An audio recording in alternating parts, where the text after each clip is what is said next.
तो आदाब, नमस्कार, गुड इवनिंग, सत श्री अकाल। एक बार फिर आप तमाम लोगों का स्वागत है क्राइम तक की कहानी की इस एपिसोड में। उम्मीद है पूरी फैमिली अच्छी होगी, अपना ख्याल रख रही होगी। आज मैच के बारे में कोई बात नहीं करूंगा। हाँ, जिस देश ने भारत को हराया, कहानी उसी देश की है, यानी इंग्लैंड की। कहानी करीब 8 साल पुरानी है, लेकिन इस कहानी की शुरुआत इंग्लैंड से पहले भारत में होती है। भारत के पंजाब राज्य से।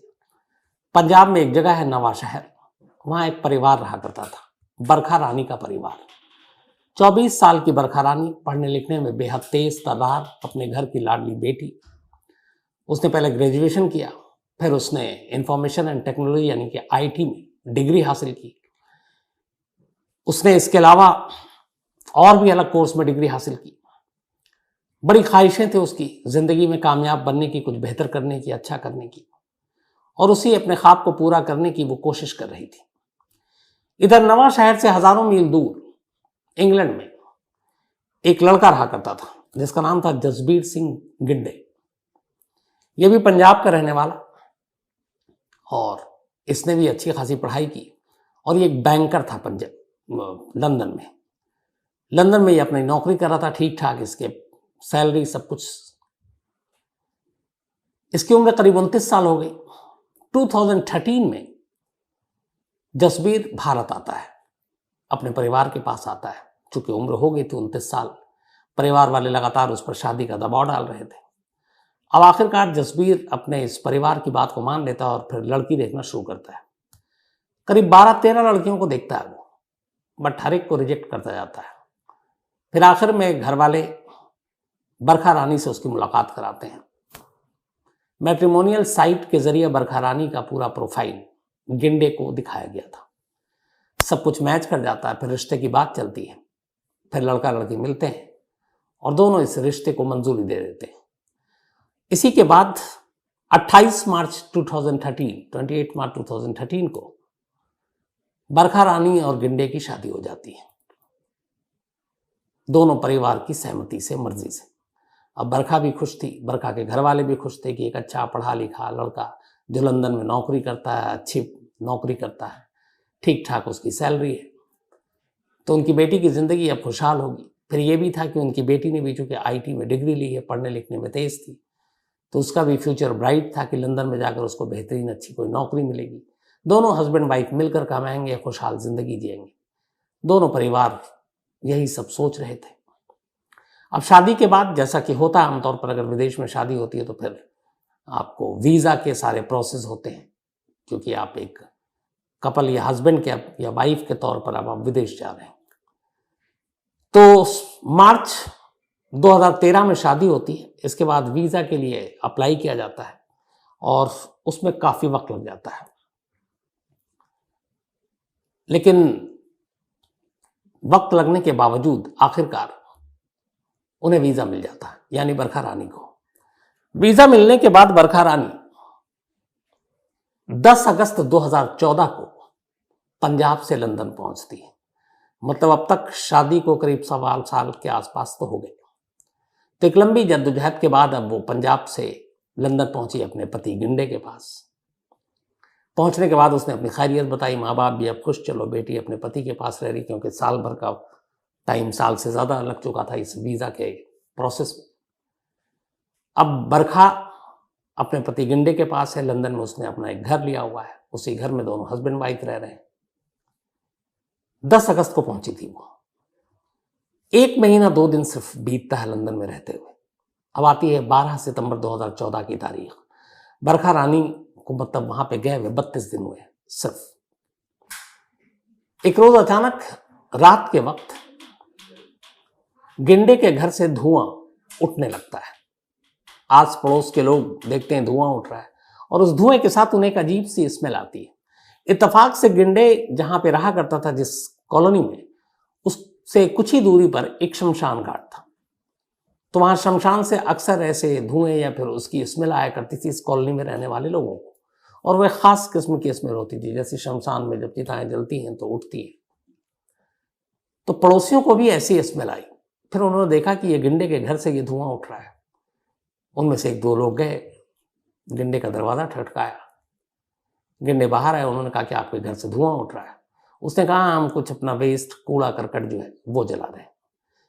गिंडे के घर में एक करीब 22 इंच गहरा एक भट्टी थी जिसमें आप सारे वेस्ट और ये सारी चीजें जला देते हैं। तो उसने कहा हम वही जला रहे थे और उसी से धुआं उठ रहा था। घर वालों ने कहा ठीक है, लेकिन पड़ोसियों ने कहा ठीक है। थोड़ी देर के बाद उन्हें ज्यादा स्मेल और फिर लगा धुआं भी है। तब तक किसी ने पुलिस को भी कॉल कर दिया। अब पुलिस की एक टीम पहुंच जाती है घर में ही 12 सितंबर को ही उसी रात। पुलिस जाकर पूछती है क्या बात है, तो बताते हैं कि इस घर से धुआं उठ रहा है, अजीब से स्मेल आ रही है जैसे अमूमन शमशान से आती है। तो पुलिस की एक टीम फिर गिंडे का दरवाजा खुलवाती है और पूछती है, तो बताता है कि मैं कुछ कूड़ा करकट जला रहा हूं और ये रही भट्टी। उसके गार्डन में वो भट्टी थी जिसकी तस्वीर आपको दिखाऊंगा। पुलिस की टीम गार्डन तक पहुंचती है, चारों तरफ देखती है, पर उन्हें कुछ गार्डन में ऐसी चीज नहीं मिलती जिससे उन्हें कोई शक पैदा हो। चक्कर मारने के बाद पुलिस की टीम लौट जाती है। रात होते होते धुआं थोड़ा कम होता है, पड़ोसी भी सो जाते हैं, गिंडे भी सो गया। अब 13 सितंबर 2014 की तारीख आ जाती है। अगले दिन में अचानक फिर गिंडे के घर से धुआं उठना शुरू हो जाता है। अब लोगों को फिर वैसी स्मेल जैसी शमशान से आती है। उन्होंने कहा ये क्या मामला है। फिर उनमें से किसी एक ने पुलिस को फोन कर दिया। अब पुलिस की टीम फिर पहुंचती है, कहती है कि ये क्या मतलब है, पड़ोसी डिस्टर्ब हो रहे हैं, आपके घर से बार बार धुआं उठ रहा है। आपने कहा कल आपने कूड़ा करकट जलाया, वेस्ट पेपर जलाए, आज फिर उठ रहा है। तो उसने फिर वही सफाई दी कि मैं ये सब सफाई कर रहा हूं और इसलिए मैं भट्टी में ये सारी चीजें जला रहा हूं। पुलिस की टीम फिर अंदर पहुंचती कि क्या जला रहे हैं आप, दिखाइए, जिससे पड़ोसी डिस्टर्ब हो रहे हैं। वो गार्डन में पहुंचे, उन्होंने चारों तरफ देखा, फिर पुलिस वालों को कुछ नहीं मिला। लेकिन उन पुलिस वालों के साथ एक लेडी पुलिस अफसर भी थी। वो सारे गार्डन में सब कुछ तो देख रहे थे, लेकिन जिस भट्टी से धुआं उठ रहा, जिस भट्टी को जलाने के बाद गिंडे कर रहा, उस भट्टी को ही कोई नहीं देखना मतलब जा रहा था। पता नहीं क्या हुआ, वापसी जब सब पुलिस वाले मुड़ने लगे जाने के लिए, उस लेडी पुलिस अफसर को लगा कि कुछ गड़बड़ है। भट्टी गर्म था, धुआं उठ रहा, इसका मतलब है जल रहा था। फिर भी उसने पास गई और उस भट्टी के ढक्कन को हटा दिया। जैसे ढक्कन को हटाया, उसे एक इंसानी कंकाल उस भट्टी के अंदर नजर आया। अब वो देखती है, अपने कदम पीछे खींचती है, बाकी अपने कुलीग अफसरों को बताती है। वो भी फिर करीब आते हैं भट्टी के, जब देखते हैं तो उनके भी रोंगटे खड़े हो जाते हैं। अंदर एक इंसानी लाश थी जो लगभग कोयला हो चुकी थी जलकर, क्योंकि पिछले एक दिन से जल रही थी। अब पुलिस वाले फौरन गिंडे से पूछताछ करते हैं। अच्छा, इस दौरान में होता यह है कि जब 12 सितंबर की रात को उसने जलाना शुरू किया और पड़ोसियों ने शिकायत की और उसने बताया कि कूड़ा करकट जला रहे हैं, उसी रात देर रात वो वहां लोकल पुलिस स्टेशन पहुंचता है गिंडे, और कहता है मेरी वाइफ, जिसका नाम बरखा रानी है, जो अभी 1 महीने पहले इंग्लैंड आई है, उसने मुझसे झगड़ा किया और झगड़ने के बाद वो घर से कहीं चली गई है, गायब हो गई है। और अपनी कंप्लेंट में उसने ये भी लिखा कि उसकी बीवी ने असल में उसको शादी के नाम पे धोखा दिया, उसे यूके का वीजा चाहिए था और इसी वीजा को पाने के लिए उसने उससे ना चाहते हुए भी शादी कर ली, और अब उसका काम हो गया, वीजा मिल गया, वो यहाँ रह सकती है। तो अचानक उसने मुझसे लड़ाई की और वो कहीं गायब हो गई, तो मेरी बीवी मिसिंग है, ढूंढिए। अब ये उसने रिपोर्ट लिखा रखी है। अब नेक्स्ट डे ये पुलिस की टीम पहुंचती है, लेडी पुलिस अफसर भट्टी का ढक्कन हटाती है, सामने अंदर लाश है।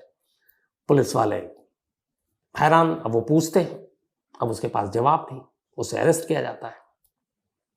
इसके बाद एक्सपर्ट्स की टीम आती है, भट्टी से उस कंकाल को बाहर निकाला जाता है। लाश 100% जल चुकी थी, कोई पहचान या शिनाख्त के लायक नहीं, ये भी नहीं बताया जा सकता था कि ये मेल है कि फीमेल है।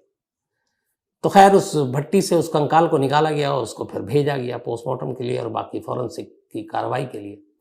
उस भट्टी के अंदर से कुछ रिंग मिले, कुछ चेन मिले, उन सारी चीज़ों को पुलिस ने अपने कब्जे में लिया।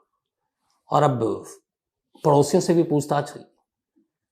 तब ये था कि इस घर में 2 ही लोग रहते थे, गिंडे और बरखा रानी, जो उसकी बीवी थी, वो भी अभी करीब 32 दिन पहले ही आई थी और वो घर से गायब है। हस्बैंड ने मिसिंग की रिपोर्ट लिखा रखी है और यहाँ उसी घर के एक भट्टी से कंकाल मिल रही है।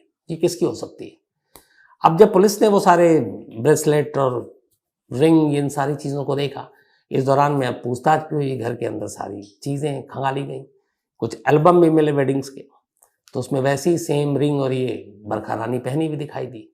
अब पुलिस को लग गया कि 100% ये उसकी वाइफ है और इसने अपनी ही वाइफ को जिंदा जलाया या फिर मार कर जलाया, अभी ये पुख्ता नहीं है। अब पुलिस उससे पूछताछ करती है तो पहले तो वो साफ इनकार करता है, लेकिन कहती है कि देखो सारे एविडेंस हमारे पास। जब उसे लगता है कि अब बचने का कोई तरीका नहीं है, इधर अब पुलिस जो बरखा रानी है उसके घर पंजाब कांटेक्ट करती है नंबर लेकर गिंडे से। उनके घर वालों को बताया जाता है। घर वाले भी परेशान थे कि 24 घंटे से ज़्यादा हो गया और बरखा रानी ने उसको कांटेक्ट नहीं किया, वरना वो डेली सोने से पहले एक बार फ़ोन पे बात करती थी। जब उन्होंने सुना ये बात तो अब ये वहाँ से बदहवास ये लोग इंग्लैंड जाने की तैयारी करने लगे। अब इधर पुलिस की कस्टडी में गिंडे है। गिंडे शुरुआत में इनकार कर रहा है, लेकिन फिर बाद में उसे लगा कि अब फंस गए। अब गिंडे ने इकरार किया, लेकिन एक कहानी के साथ। उसने कहा कि मेरी शादी 2013 में हुई और मैं शादी करना नहीं चाहता था, लेकिन घर वालों की का फोर्स था, मैंने कर ली, यहाँ आया। लेकिन बरखा रानी भी जो है वो शादी असल में सिर्फ इसलिए करना चाहती थी ताकि उसे यूके का वीज़ा मिल जाए और वो यहाँ पे अपना आज़ादी से रह सके। उसने मुझे धोखा दिया और उसने मुझसे लड़ाई झगड़ा किया और फिर मेरे ऊपर हमला भी किया और फिर घर छोड़कर चली गई। यही कहानी सुनाता रहा। लेकिन फिर पुलिस ने वो जो सारे तब तक रिपोर्ट्स आ रहे हैं फॉरेंसिक और ये, तो उन्होंने कहा इस घर में तीसरा कोई है नहीं। और इस दौरान में कई उसके दोस्तों से भी पूछताछ हुई। अब पुलिस को कुछ जानकारी भी मिली, लेकिन अभी वो उसके सामने जाहिर नहीं कर रहा है और वो लगातार अपने आप को डिफेंड कर रहा है। फिर पुलिस ने उसके सामने कुछ सच्चाई रखी और जब सच्चाई रखी तब उसने फिर एक कहानी सुनाई, लेकिन इस बार भी कहानी झूठी थी। उसने कहानी ये सुनाई कि मेरी बीवी से मुझ पर झगड़ा हुआ, उसने मुझ पर हमला किया और मैं बड़े गुस्से में था। फिर मैंने जो वैक्यूम क्लीनर घर में रखा था उसके पाइप को उठाया और वहीं पे पास में पड़ा हुआ था। झगड़े के दौरान अचानक अनजाने में मैंने वो पाइप उठाया, उसके गले में डाला और गले को मैंने टाइट जोर से दबा दिया। उसकी डेथ हो गई। मैं डर गया, फिर मुझे लगा क्या करूं। तो इसके बाद मैं फिर भट्टी में जो घर के अंदर है कबाड़ जलाने के लिए, उसी के अंदर लाश डालकर उसे जला दिया। अब ये उसकी दूसरी कहानी झूठी थी। फिर पुलिस ने उसे बताया कि देखो तुम्हारे बारे में बहुत सारी जानकारी मिली है, और फिर पुलिस उसने उसे उसकी असली कहानी सुनाई। जब वो कहानी सुनाई तब फिर वो टूट गया और उसने कहा कि हाँ ये सच है। अब वो पूरी कहानी क्या थी? कहानी ये थी कि जसबीर सिंह जो था, ये जब इसकी उम्र 12 साल थी तभी से ये गे था। इसका इंटरेस्ट हमेशा लड़कों में होता, लेकिन ये बात इसने कभी किसी से जाहिर नहीं की। उसके बाद पढ़ाई लिखाई करने के बाद घर वालों ने इसको विदेश भेजा। ये लंदन पहुंचा, पढ़ने लिखने में तेज था। वहाँ फिर इसने बाकायदा ये बैंकर बना और इसके कुछ दिनों के बाद ही उसकी एक बहुत अच्छी नौकरी लगने वाली थी, जॉब। तो वहाँ पहुंचा। वहाँ जाने के बाद वो जो लंदन में जितने गे क्लब हैं ये उन सब का रेगुलर मेंबर था, जाता था आता था। लड़कों के ही बारे में दोस्ती थी इसकी। इसके सारे जो आईपैड और बाकी चीज़ें थी उसमें सारे गे के ही कंटेंट्स सब सारे थे। ये सब पुलिस ने खंगाल डाला था। तो अब ये सारी चीज़ें थी। इधर अब घर वाले उसकी शादी के लिए दबाव डाल रहे थे और वो घर वालों से शेयर नहीं कर सकता था कि मैं गे हूँ, शादी नहीं करूँगा। लेकिन फिर उसे लगा कि माँ बाप की मर्जी है, उनका दिल दुखेगा, तो उसने कहा कि चलो शादी कर लेते हैं। शादी करने के बाद बीवी को लंदन ले आएंगे, हमारे घर वालों को कुछ पता ही नहीं चलेगा। अब इस चक्कर में उसने 2013 में बरखा से शादी कर ली। शादी करने के करीब साल भर के बाद वीज़ा मिलने के बाद बरखा लंदन पहुंची। 32 दिन हो गए थे। अब इन 3 दिनों में हस्बैंड वाइफ के बीच में जो रिलेशनशिप होना चाहिए, जो संबंध होने चाहिए, वो हो नहीं रहे। और धीरे धीरे फिर अब बरखा ने भी उसके सारे आईपैड और ये सब खंगालने शुरू किए। फिर दोस्त आते थे, उनके दोस्तों से फिर बातचीत हुई तो बरखा को ये राज पता चल गया कि उसका जो हस्बैंड है, शौहर है, वो गे है। अब इस बात को लेकर दोनों में झगड़ा शुरू हो गया। कुछ दिन तो ये झगड़े में बात टलती रही, लेकिन फिर गिंडे को लगा कि ये मामला ज़्यादा दिन तक छुपेगा नहीं। और आखिरकार उस 12 सितंबर को बरखा ने गिंडे से साफ कहा कि मैं तुम्हारी फैमिली को और अपनी फैमिली को ये बताऊंगी कि तुमने सबको धोखे में रखकर मुझसे शादी की। तुम्हें गे थे 12 साल की उम्र से, तो तुम्हें ये राज बताना चाहिए था। तुमको किसी ने ज़बरदस्ती भी नहीं की थी शादी करने के लिए, पर तुमने हर एक को धोखा दिया और शादी करके फिर मेरी भी ज़िंदगी बर्बाद कर दी। जैसे ये बात गिंडे ने सुना, उसे बहुत तेज गुस्सा आ गया, क्योंकि वो किसी भी कीमत पर नहीं चाहता था कि उसका ये राज उसकी फैमिली तक पहुंचे, उसके माँ बाप तक पहुंचे। और इसी गुस्से में उसने वैक्यूम क्लीनर के पाइप को उठाया, बरखा का गला दबाया। गला दबाने के बाद जब उसकी मौत हो गई, वो घर से बाहर निकला। बाहर निकलने के बाद वो अपनी कार से एक पेट्रोल पंप पे गया। वहाँ पानी के बोतल में उसने कुछ पेट्रोल भरे, जो सीसीटीवी कैमरा में रिकॉर्ड भी हो गया। बोतल में सारा पेट्रोल भरने के बाद वो घर लौटा। घर आने के बाद उसने लाश को, वो जो घर के अंदर एक भट्टी थी स्टील की 22 इंच गहरी, उसके अंदर उसकी लाश डाली, उसके ऊपर पेपर बाकी चीज़ें डाली, पेट्रोल डाली और फिर आग लगा दी और ढक्कन बंद कर दिया। लेकिन इत्तेफाक से अब एक बॉडी जल रही है और आसपास के लोग, चूंकि शमशान करीब था, तो ऐसे धुएं और ऐसे स्मेल से एक तरह से आदी हो चुके थे। जब भी उन्हें धुआं उठता हुआ दूर शमशान में दिखता तो हवा में एक तरह की अजीब सी बू आती और उन्हें समझ में आ जाता था कि ये कोई चिता जल रही है। सेम वैसी ही चिता जलने की बू उन्हें गिंडे के घर से महसूस हुई और इसीलिए उनमें से किसी ने को फोन कर दिया। लेकिन पुलिस पहली बार आई और उसने बिना कोई तलाशी के वो वापस चली गई। नेक्स्ट डे इसने फिर देखा कि पूरी तरह से और कुछ चीज़ें जली नहीं है। फिर इसने पेट्रोल डाला और फिर आग लगाई। फिर कंप्लेंट हुई, फिर पुलिस की टीम आई और तब एक लेडी पुलिस अफसर ने उसका ढक्कन खोला और तब ये कंकाल सामने आ गया। अब जब ये सारी चीज़ें आई, इसके बाद कोर्ट में पेश किया गया गिंडे को। इधर परिवार के ऊपर गम का पहाड़ टूट पड़ा। एक 24 साल की लड़की जिसने ज़िंदगी में इतने सपने देखे, वो अपने एक पति के झूठ की वजह से जिसकी जान चली गई, अगर उसे साफ बता देता तो ये शादी नहीं होती, तो एक की जान बच जाती। यही हो सकता था कि वो उसकी बीवी, अगर उसे जब पता चल गया तो वो छोड़ सकती थी, डिवोर्स ले लेता वो। लेकिन यही था कि उसको ये डर था कि उसका ये राज कम से कम उसके फैमिली तक ना पहुंचे। अब इसके बाद अदालत में ये मामला गया। अदालत में भी वो लगातार झूठ पर झूठ बोलता गया। पूरी ज्यूरी मेंबर बैठी जिसमें 5 मेल थे, 7 फीमेल थी। 3 महीने तक ये ट्रायल चला। 3 महीने के ट्रायल के दौरान जब फैसला आया तो जज की पहली लाइन यही थी गिंडे से कि एक ऐसी लड़की जो हजारों मील दूर अपने घर से एक अजनबी देश में एक अजनबी शख्स के साथ, क्योंकि शादी को उनके ज्यादा दिन हुआ नहीं था और अभी तो जिंदगी बितानी थी, तुम्हारे भरोसे आई थी भारत छोड़कर इंग्लैंड।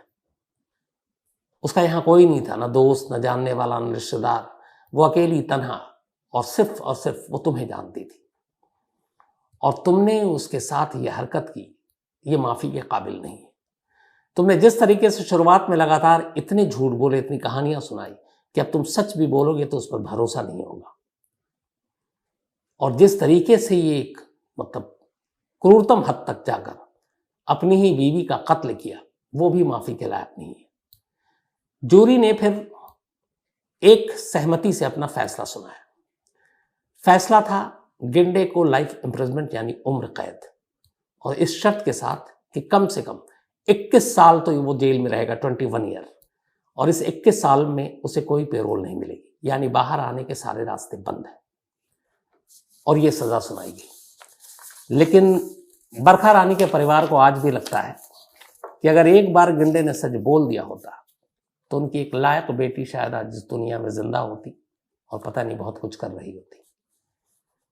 कई बार सोचता हूँ कि वाकई विदेश में जो हमारे बहुत सारे लोग हैं जो जाते हैं, ऐसे शादी होती है, बीवी जाती है अपने हस्बैंड के पास शादी के बाद, वहाँ वाकई उनका कौन होता है? कोई रिश्तेदार नहीं, कोई दोस्त नहीं।